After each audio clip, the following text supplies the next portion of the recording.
jël micro bi teg ko fële. Kaay jël micro bi.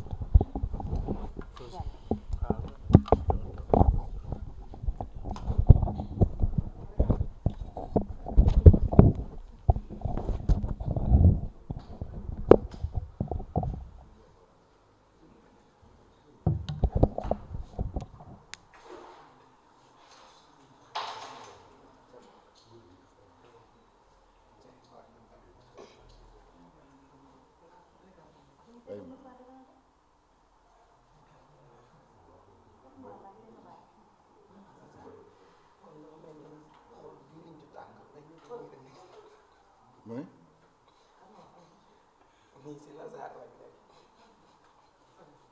alors que maa ko am tey ci suba. waaw salaamaaleykum chers amis internautes nous sommes en direct ak ki nga xam ne mooy le président Mouhamadou Mame Boye Diao ñu gën nga xam ci Mame Boye Diao tey nag ñoo ngi ñëw nar a def ak moom live bi ginnaaw bi nga xamante ni vous avez suivi en direct sur nos différentes plateformes la manifestation bi nga xamante ni moo amoon fee ci HLM Grand Yoff ak ni nga xamante ni noonu la mujjee ba ñi nga xamante ni ñooy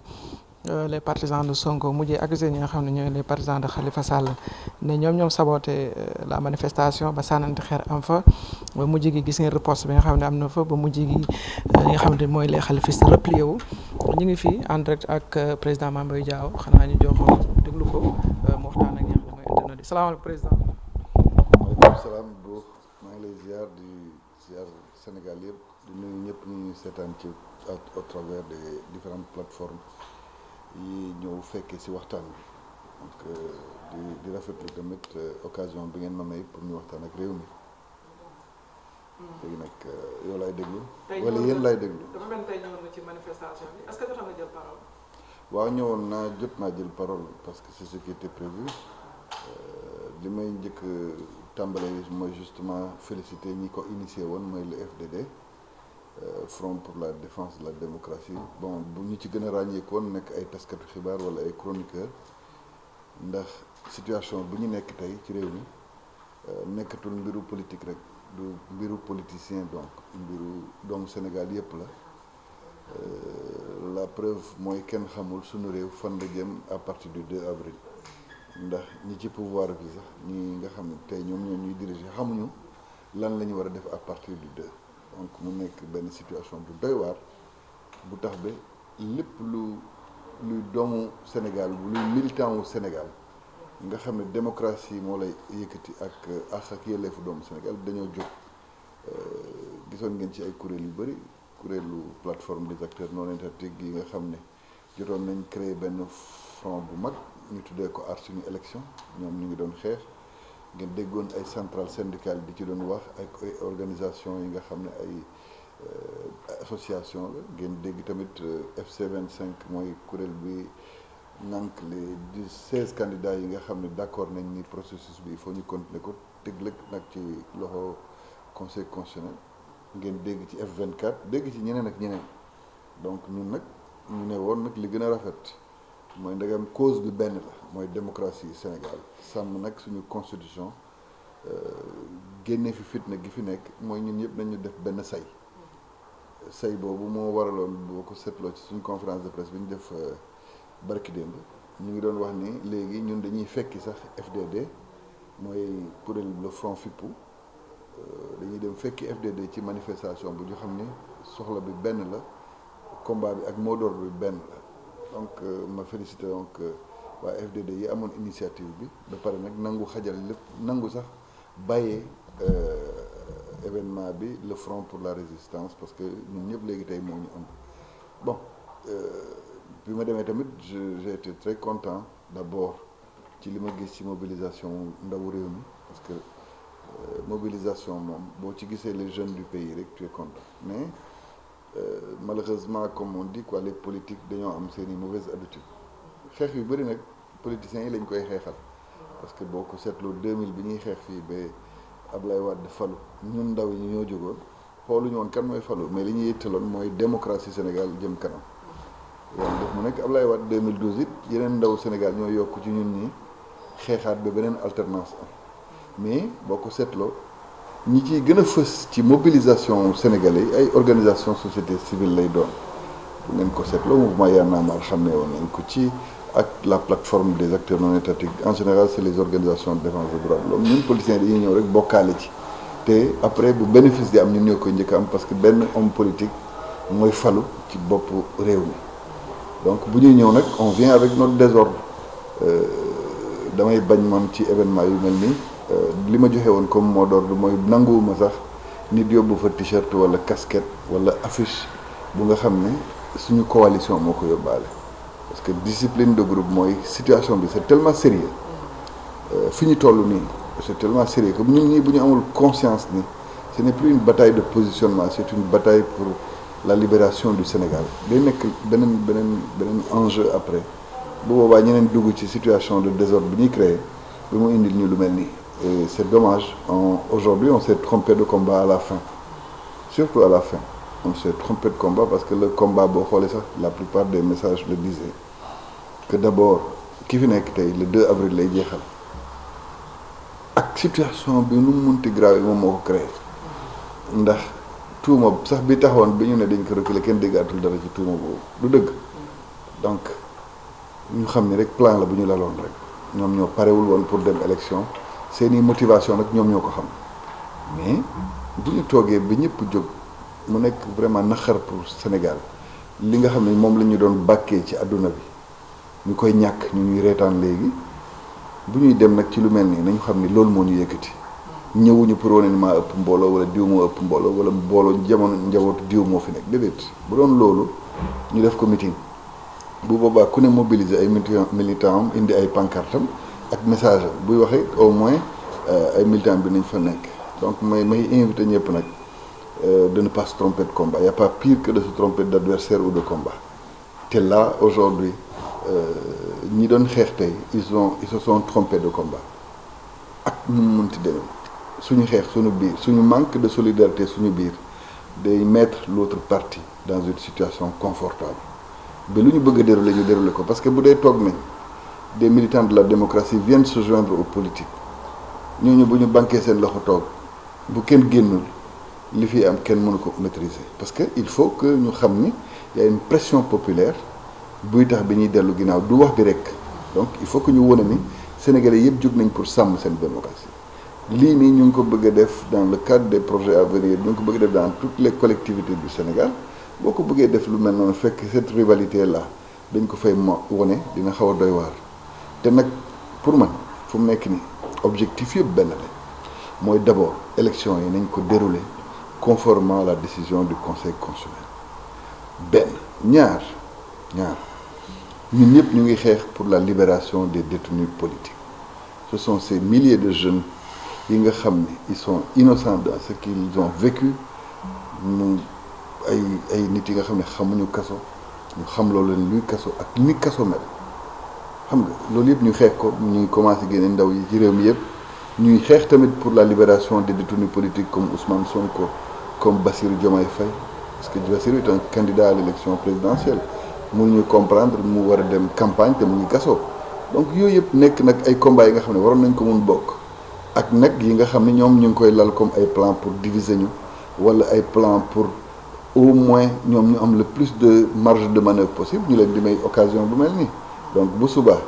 bu waa ji taxawaatee xalaat ni dina fi def ñaari at ñun ñoo ko may donc il faut ñu xamee ko noonu et c'est pourquoi je pense qu'il n'est pas trop tard pour parler au Sénégalais wax leen ni bu dee suñu démocratie moo ñu yëkkati bu dee nag sàmm suñu liberté ak li ñu moo ñu yëkkati bu ñu jaawale combat yi bu dee amoon na ay fitna yu amoon ci seen diggante ndax ay rivalité parce que loolu day am tamit ci politique ngelawaay nañ ko tegagum bi ñu am li ñu bëgg mooy ñu dem ci jongante yi après ki war a réconcilier dëgg Sénégal mooy ki yàlla di tànn mu jiite réew mi parce que lii ñuy def nii seen amnistie yi nga xam ne ay opération de com la wala un sauve-qui-peut du loolu mooy réconcilier Sénégalais yi ndaw boo tëj kaso ay weer fekk deful dara bu génnee moom il demande des réponses il faut savoir pourquoi on lui a fait ça bu amul réponse au moins nga ne ko massa mais mënoo ko rawale génnee ko mu toggaat ak meram bu day gën a jéppiwaat nit ñi donc ñu jéem a xool naka la ñuy fexewee ba xool yi nekkaat benn sur notre combat ñu dérouler ko et je pense que c'est possible parce que déjà kuréel gi nga xam ne ci lañ bokk mooy FC25 ak yeneen kuréel yi ñun ñooy toggandoo mais maintenant il faut que les responsables politiques donnent l'exemple parce que ñiy xam bu taal bi xam nañ leen boo toogee accuser responsable jàmbur wala accuser parti jàmbur après mais li am mooy militants yi ñooy wane parce que aujourd'hui il faut pas se tromper ñun ñii bu ñuy dem foofu suñu ay farandoo dañu fay dem donc man suma ay farandoo bu ñu déggee ni beneen responsable song na ma ci wax wala ci yu mel noonu mais c'est normal que bu ñu dajewee foofu ku ne bëgg a wane sa bopp donc ñun ñii ñoo war a tamit joxe exemple parce que moi je ne peux pas en fait je ne peux pas condamner ces jeunes-là. Ces jeunes se battent pour la démocratie kenn xamul dans quelles conditions ils viennent dans ces meetings-là lu dëgg seen rassemblement yi bu ñuy ñëw xamoo naka lañ ñëwee xamoo sax ndax am nañ ndox bu ñuy naan donc ñooñu démocratie yëkkati na leen yaakaar ci ni seen responsable politique bu faloo xëy na mooy changer réew donc ñooñu ils sont engagés mais maintenant nañ leen mettre dans les conditions pour ñu xam ni war ñu jaawale combat yi te fu mu nekk nii foofu lañ jëm bu ñu bàyyee tension bi am ni continuer d'abord on ne peut plus réussir de rassemblement bu boobaa tamit on donne l'occasion au gouvernement de Macky Sall de faire comme il a envie mais bu ñuy jooy nag ñun ñëpp a jooyandoo ndax ñoom seen plan buñ ko toppee fii ak ñaari at kenn du am élection. ah seen plan buñ ko toppee léegi wax nga loolu mais est-ce que yéen au sein de votre plateforme Front pour la résistance FIPU pour dox ci tànk jàmm parce que ku ne xam ne coono c'est entre présentement les khalifistes et les soufistes. dinañ ci dox parce que tey la tension bi exercé ba nii front man FC25 laa bokk foofu bu ñuy réunion donc ce sont les 16 candidats ou leurs représentants donc Amadou Ba moom mooy représenté candidat Diomaye Faye donc léegi-léegi mu ànd ak Samba Dang parce que y a une grande coalition qu'il y a derrière Bassirou Diomaye donc parfois Samba day ñëw aussi pour dooleel Amadou Ba ce qui est normal parce que il y a aussi le combat pour la libération de Sonko qui nous intéresse n'est-ce pas en dehors de ça donc Khalifa est représenté où il vient tous les autres candidats viennent mais bu ñu mënul ñëw sax parce que ñu ngi seen i activité dañu fa teew dañoo définir nag un certain nombre de codes de conduite xam nga maintenant ñun jóge nañ ci zone FC25 dem fekk ji aar suñu élection parce que li ñu doon wut mooy ñu xam ne c'est pas une affaire politique c'est tout le Sénégal que ça concerne mais lii nii naturellement nous ne pouvons pas continuer ça donc il faudrait après que les responsables de PASTEF et les responsables de Khalifa mun joxe des messages d'apaisement loolu dinañ ko dox parce que je ne pense pas que xam nga ay nit bu ñu àndee ànd dafay indi complicité ànd dafay indi solidarité parce que ba muy metti ñoom la woon bi ñuy xeex ñoom ba di campagne àndoo je pense que am na lu bëri tamit lu nga xam ne même bu dee am na lënt-lënt bu am seen diggante yaakaar naa bu ñu fàttalikoo seen moment yu métti yi mun na tax ba ñu fàtte coow li ñu nekkee nii ba jubóowaat parce que jubóo moo ñu arrangé ñun ñëpp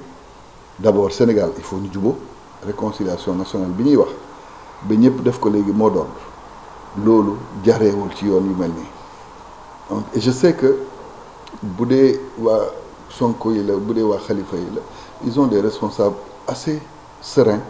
pour aussi qu'ils comprennent qu'on ne va pas se tromper de combat sauf maintenant parce que ku ci bëggul jàmm it xëy na dafa am leneen lu la yëkkati te gëm naa ni ñaar ñooñu bon en fait meluñu noonu moi je connais personnellement comme je l'ai toujours dit Ousmane Sonko de la même manière que je connais Bassirou wala ñeneen ñëpp parce que en réalité ñu ñoo bokk fi ñu màggee donc je connais aussi de l'autre côté Khalifa Moussa Taye qui est un ami Moussa Tine Barth donc je pense qu'il y a les conditions pour waxtaan ak ñëpp après delloo si xel yi te loolu nag gëm naa ni c'est la prochaine mission de aar suñu élection parce que fi ñu jëm nii rassemblement bi ñu bëgg a def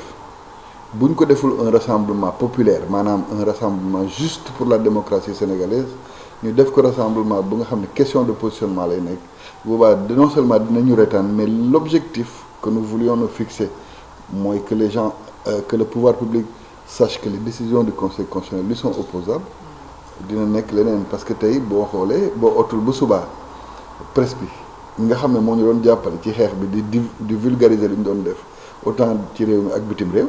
mais presse boobu mooy taxaw ŋàññ tamit li fa am et c'est ce qui est normal parce que taskatu xibaar li am lay wax donc ñooñu bu ñu waxee loolu rek Sénégalais dinañ ne waa ñii moom est-ce que jar nañoo gunge donc on a les moyens de revenir derrière et on va être conscient des enjeux ñu demee ko noonu boo xoolee sax même je pense que yéen ñëpp yéen a ngi woon foofu mais quand vous voyez ñun ni ñuy toogee di nga xam ne ay nit yu xamante lañ et puis ay nit yu respecté woon te bëggante lañ donc la plupart du temps mais maintenant ce conflit-là il est né aussi c'est un conflit politique il faut qu'on le règle après leur rivalité politique lors du vote ku nekk wane li mu mën c'est tout. voilà président bi nga xam ne le président Macky Sall wax na ne dina saisir conseil constitutionnel yéen ci seen kuréel boobu la bindoon ngeen requête adressé ko au conseil constitutionnel ndax yéen a ngi am yaakaar ba tey leen di tontu doon lu favorable. de toute façon conseil constitutionnel mënul dédiru xam nga lan mooy mënul dédiru moom mënul wax waxeet moom moo tënk boppam parce que nit buy taxaw ba ni la naan man li may wax li may dogal dama la yow administration ci ngay tënku yow assemblée nationale ci ngay tënku man ci lay tënku moom mënul dellu ginnaaw lenn rek mooy suñu problème mooy kenn mënul contraindre conseil constitutionnel ci ay délais comprendre même bu dee gëm nañ ni fu mu nekk nii d'abord maanaam li ko yàggal du conseil constitutionnel conseil dafa wax le 14 yaakaar naa décider ni il faut que ñu continuer processus léegi nag nañ njiitu réew mi def ko ci lu mu gën a gaaw parce que booy wax ak njiitu réew aussi parce que xam nga gars yi foofu lañ dugal seen prox ndol bu mel noonu lañ jël di ko utiliser di naan woy meilleur délai ça veut dire ni mu gën a baaxee waaw mais xam nga kenn du wax ak njiitu réew di ko forcer tamit mais la décision du conseil constitutionnel est une invite forte bu mu def président de la République pour ne ko organiser l'élection ci nu mu gën a gaawee te nag def ko avant le 2 avril parce que sa mandat le 2 avril lay jeex ñu yónnee ko dogal bu mel noonu moom ci ëllëg sa taxaw ne dégg na te dina ci tënku du noonu la ko waxee ñu toog le 15 ba bu muy woote dialogue bi presque matoon na fukki fan nga loolu déjà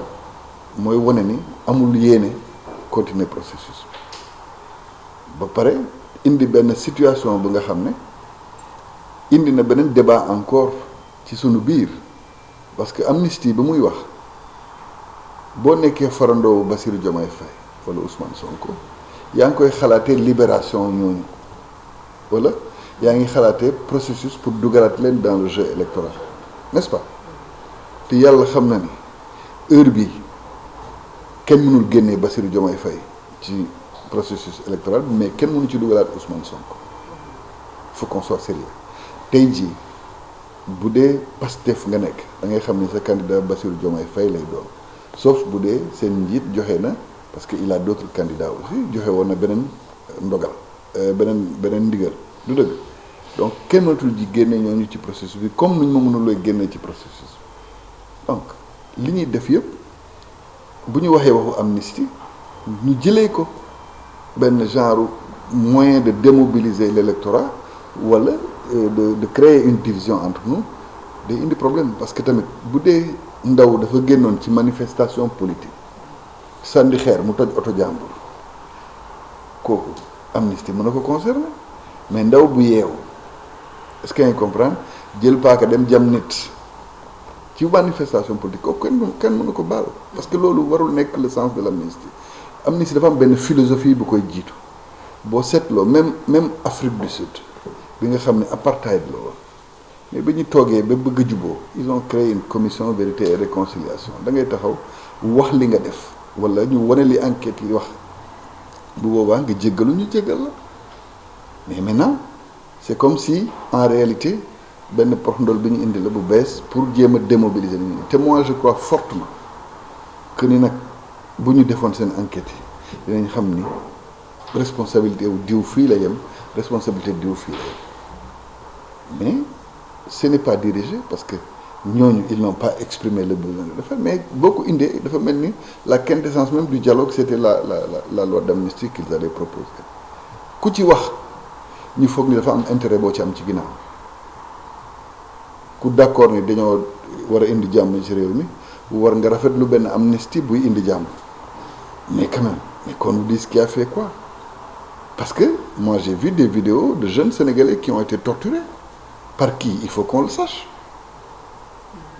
j'ai vu quand même aussi des jeunes Sénégalais qui ont jeté une pierre sur la tête d'un policier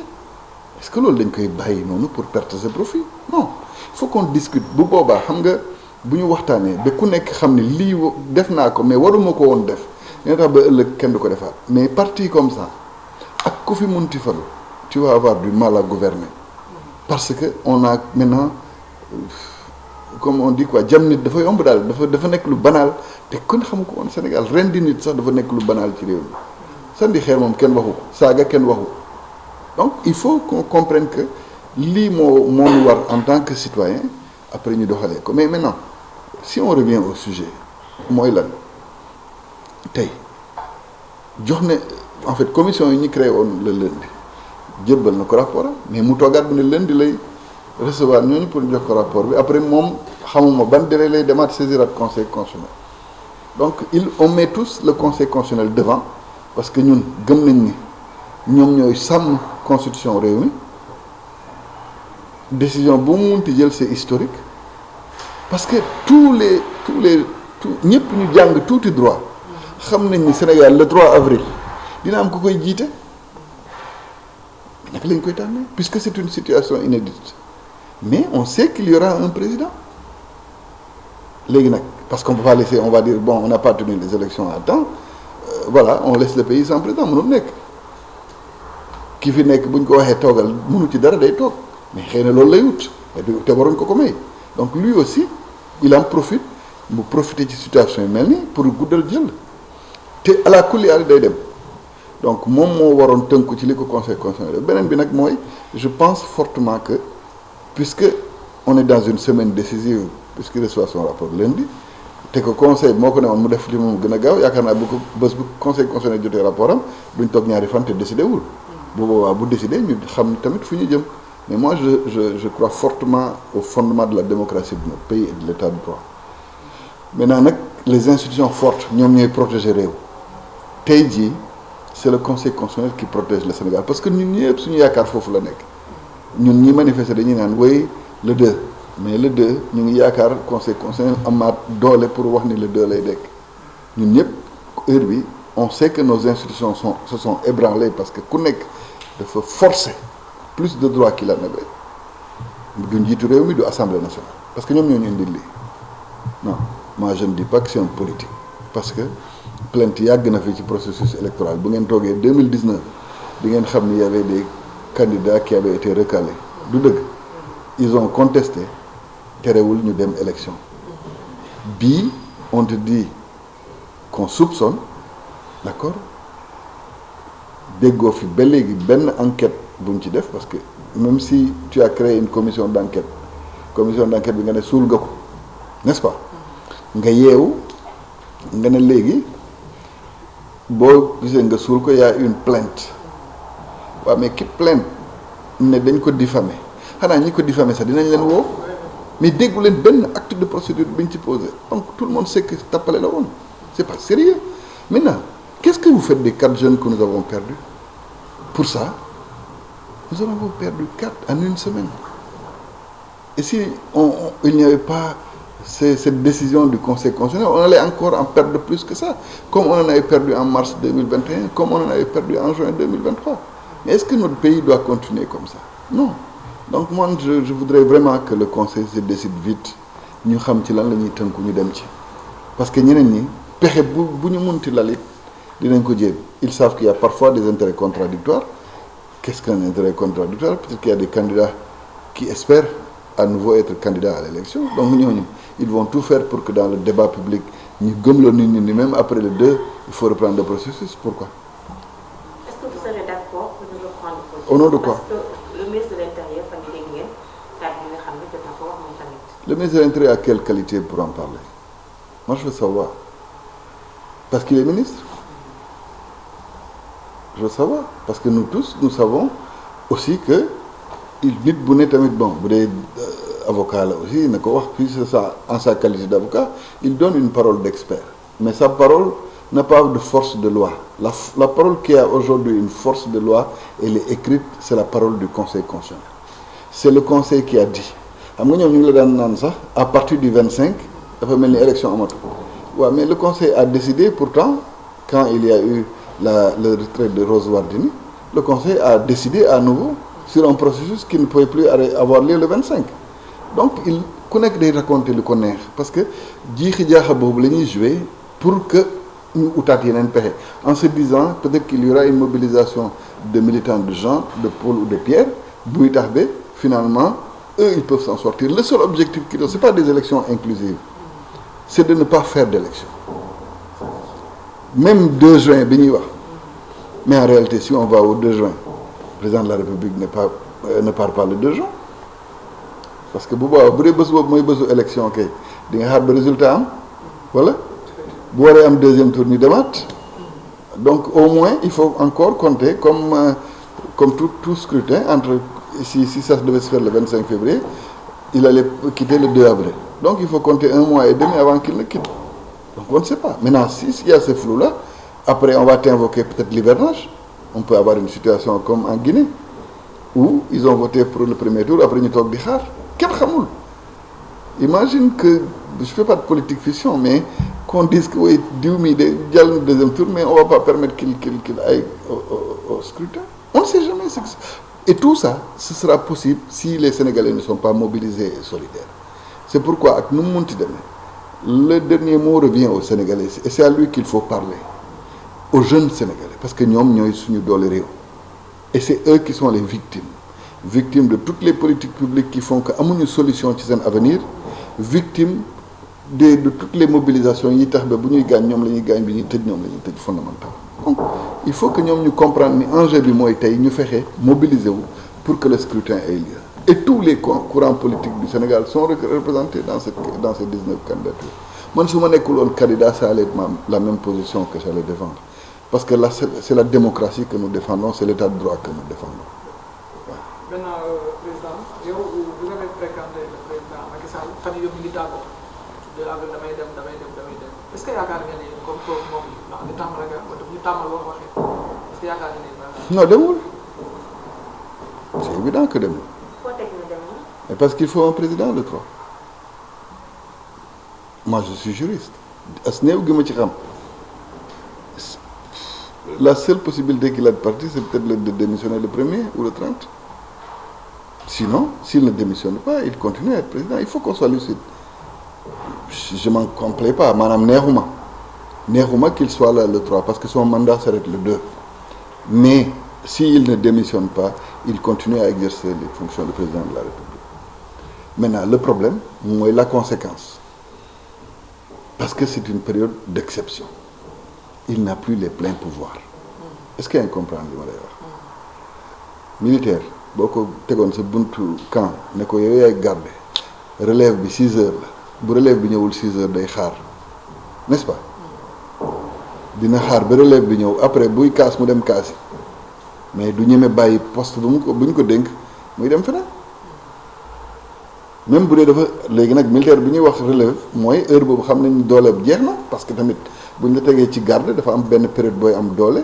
pour mun nekk vigilant et tout après beneen période puisque nit nga tamit même bu dee dañ la entraîné pour ça mais dina am lu bëri lu wàññeeku ci yow. Et en réalité les pouvoirs du président de la République le 3 c'est la grande question, c'est la très grande question parce que bu doon le président de l'Assemblée nationale moo ñëwoon suite à la démission du président avant le 2 mais ses pouvoirs sont limités par la Constitution, n'est-ce pas? Donc aujourd'hui on va être dans une situation où on ne sait pas comment va s'exercer le pouvoir au Sénégal. On ne sait même pas si la Guinée-Bissau ou la Gambie ñaanuma ko yàlla quoi si on nous attaquait, si on a les moyens de déclarer l'état de guerre. Yooyu c'est des situations ba dañuy foyer quoi, c'est-à-dire on est en démocratie c'est vrai, on veut rester au pouvoir mais on oublie la sécurité du Sénégal. La sécurité du Sénégal c'est ça. Aujourd'hui c'est que le président qui doit être là doit continuer à avoir les pleins pouvoirs pour décider de la sécurité du pays, de la vie du pays. Mais normalement, si on réduit tes pouvoirs à l'expédition des affaires courantes, où est-ce qu'on va? Est-ce que le 3 avril ou le 4, le président peut signer avec un raccord de coopération avec un pays étranger? Je ne sais pas. Et voilà où on nous amène. Donc, moi je dis qu'ils disent qu'ils partent ou qu'ils ne partent pas. Je sais que le 3 avril, s'il ne démissionne pas avant le 2, c'est lui qui sera le président du Sénégal. Et le Conseil constitutionnel ne pourra rien faire? Et le Conseil va l'obliger à l'être, justement. C'est pas autre chose. Parce que le Conseil sait qu'il doit... Mais si Macky Sall n'est pas à la tête du Sénégal le 3 sans avoir démissionné le 2, il sera passible de haute trahison. Il le sait. On ne laisse pas un pays sans un gouvernement. Leneen yëpp c'est des débats dañuy rafetal rek Mais dans notre lucidité, on sait que s'il ne démissionne pas avant le 2, il reste président de la République. Maintenant, c'est... te moom du démissionné xam nga. Je ne sais pas. bokkul ci Ah, il a dit non, il a dit qu'il ne démissionnait pas. Je pense qu'il l'a dit. Donc s'il ne démissionne pas, il sait qu'il va être président le 3. yéen xamu leen ko mais moom xam na ko. président ñu lay nuyu ñu ngi dégg keroog le ministre de l'Intérieur Sidiki Kaba tout de suite après sortie bi ñu bëri xel yi fi ñu dem moom mooy ci le président de l'Assemblée nationale comme interview ñu koy wax boobaak léegi ndax dina mën a nekk. deuxièmement moom mooy su doon wax sànq di ministre de l'Intérieur ñëpp xam nañ ne moom moo organiser les élections est-ce que yéen a ngi bàyyi xel ci léegi. En réalité boo seetloo bu baax depuis qu'on a commencé le processus électoral c'est le DGE qu'on connaît du dëgg. Donc en réalité même su dee kilifaam c'est le ministre de l'Intérieur, celui qui est en charge des élections c'est la direction générale des élections te nag ñoom malgré la pression qu'ils subissent ils ont essayé de jouer le jeu. C'est ça le problème. Qu'est-ce que lan mooy motiver ministre de l'Intérieur à dire quelque chose comme ça si ce n'est pas politique? C'est un militant de l'APR, non? Donc aujourd'hui li ko intéressé mooy le plan de l'APR continue et donc mel ni da ngay tiital Sénégalais yi quoi waaw ben bu ngeen ko kiiwul d'abord président Assemblée nationale moo fi nekk mel ni kooku du nit quoi mel ni il n'a pas une envergure pour diriger ce pays pendant 60 jours ou 90 jours. Pourquoi pas? Vous pensez que ce pays-là il est dirigé que par le président de la République? Non. Bu doon loolu hôpital du médecin moo koy jiite wala da ngay gis hôpital bu médecin di jiite xam nga c'est très rare. L'État c'est ça. Il y a un chef c'est vrai mais nos forces de défense et de sécurité sont assez organisées pour gérer leur mission de service public. Nos administrations sont assez organisées pour gérer les missions de service public. li ñuy sóob ni waaye Sénégal ak la crise comment on appelle ça ils en parlent, la crise djihadiste dans la sous-région ay genre conflit yooyu il faut une certaine envergure. Oui, il faut une certaine envergure mais celui qui décide c'est celui qui est conseillé. En réalité c'est beaucoup d'informations qui arriveront à la table du président avec des forces civiles et des forces militaires qui lui disent voilà la meilleure option et avec des arguments il décide. Donc dafa am li nga xam ne ku ci mënti wax it xam na fu mu yem réew mi dafa am ñi nga xam ne ñoom ñoo ko yor en matière de sécurité en matière de délivrance de la mission de service public. Donc chacun est libre parce que ça c'est des avis politiques. Lui il agit en tant que politique. Bon si il était comment on dit s'il respectait l'état de droit tey jii il allait dire damay tënku ci le conseil constitutionnel de décider parce que le 2 c'est le conseil constitutionnel qui va être saisi. C'est lui seulement qui est capable de dire j'arrête tout le processus, je le reprends. C'est pas le pouvoir, non, c'est le conseil. Parce que si le président, si supposons que ce soit un président intérimaire bu waxee ne dafay tasaat affaire yi defaat élection conseil bi ne ko non amoo droit, c'est le même processus qui continue, mënu ci dara. Est-ce que vous comprenez? Donc c'est des avis de politique et ça c'est pour mettre la pression sur les Sénégalais. Way nañ ko muñal quoi, sinon dinañ fi yaxaat. Comment si vous voulez faire les élections le 2 parce que c'est leur proposition et que le parrainage est maintenu, vous allez faire entre ce mois-là et le mois de juin, vous avez les moyens de faire des opérations de collecte de parrainage, de validation du parrainage et de déposer tous les documents civils et qui sont demandés pour la candidature. Xam nga ni loolu caaxaan voilà. Donc dafa am yi nga xam ne ñoom ñoo koy créer nii rek pour créer le flou. Mais si on est dans une république sérieuse lii c'est une grande erreur déjà mais dafa doy sëkk waruñ ci yokk leneen mooy boo toogee nga changer waat processus da ngay créer waat beneen recalé ou beneen spolié ou beneen frustré qui va aller dans les mêmes conditions se plaindre et après on va faire quoi? C'est le plan. Waaw si c'est le plan qu'ils veulent dérouler mais nous on refuse, c'est tout. Justement Mame Boye Diao Amadou Mame Diop boobu pourtant war na mën a assurer intérim. N'importe qui peut assurer l'intérim. Personne n'a été à l'école pour être président de la République. Non. Aujourd'hui, il y a le chef de guerre de l'Ukraine, c'est un acteur. Voilà, c'est un homme de la culture du cinéma. Ronald Reagan a été président des États-Unis. Voilà. à Madagascar, Ange, il était quoi? DJ. On n'est pas né pour être président de la République, on n'est pas formé pour être président de la République. C'est une passion, c'est un destin, c'est une ambition que vous avez pour un pays. Fofu le djogé. Si c'est ça, dites-moi par quelle magie Senghor aurait dû être président de la République. Lan la fait défendre avant? Rien. Si c'était le politique, c'était Lamine Gueye qui avait l'envergure politique. Abdoulaye Wade, même si nous avons et tout. Mais quelles sont les fonctions administratives qu'il a occupées dans ce pays? Ministre d'État auprès du président de la République 2 fois. Lolo moko jangal nek président. C'est de la cosmétique ces genres de débat-là. Non, c'est vraiment c'est un faux débat. Doomu Sénégal bu mun remplir critères pour nek candidat. Sénégalais buñ la falé mën nga nek président. Suñu sartu réew nak mo né bu njiti réew mi démissionné won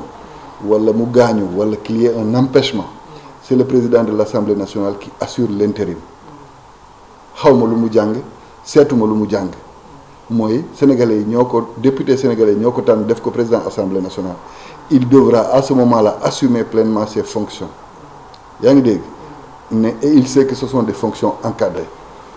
Parce qu'il se limitera au strict minimum jusqu'à l'organisation des élections modernes. C'est pas autre chose. Mais il y a quelqu'un pour être président. Quelqu'un qui la preuve, c'est que nous avons ça de les décevoir. Non? Voilà. Merci, Président. Merci. Je vais encore une fois les différents ténors de la coalition, en fait du front FC25, parce qu'il faut que le candidat y ait. Qu'on ne se trompe pas de combat. Si on se trompe de combat, on n'aura que nos yeux pour pleurer. Donc, les jeunes Sénégalais sont engagés, ils sont prêts à soutenir le combat pour la démocratie. Il ne faut pas aussi qu'on leur vole le sens de leur combat. Man lo rek lay ñaan ñepp nañ délo ci seen xel ñu xam li mo mënu ko suñu histoire réew la ñuy bind bo xolé à un moment ci yenn plateforme yi yaa ngi doon gis ce grand combat mené sous la houlette de la société civile Y'en a marre qui a amené à la deuxième alternance. Man dama ko sétane Netflix laa ko doon sétane et j'étais fier de l'histoire que les jeunes de mon pays de cette époque ont pu écrire. Et ces jeunes-là sont aussi en train d'écrire leur histoire. Buñ leen ko xaj donc que ñu wàññi suñu leadership politique yi ñu bàyyi suñu querelle de positionnement ak suñu pancarte yi mel ni ku nekk meeting demuñu meeting, on est dans des rassemblements pour ñaxtu liñ ñu def. Donc vraiment j'insiste pour que les politiques laissent les citoyens sénégalais au devant de ce combat. Moo tax ñun par exemple FC25 dañoo ne woon ni du ñu nekk sax njiit ci xeex bi dañuy ñëw bootu ci ginnaaw aar suñu élection. Beneen bi nag mooy di ñaanal Maïmouna Ndour Faye vraiment situation bi métti na ci jigéen comme je l'ai dit dans le mois de la femme jigéen bu nga xam daf ko ñefe nekkoon journaliste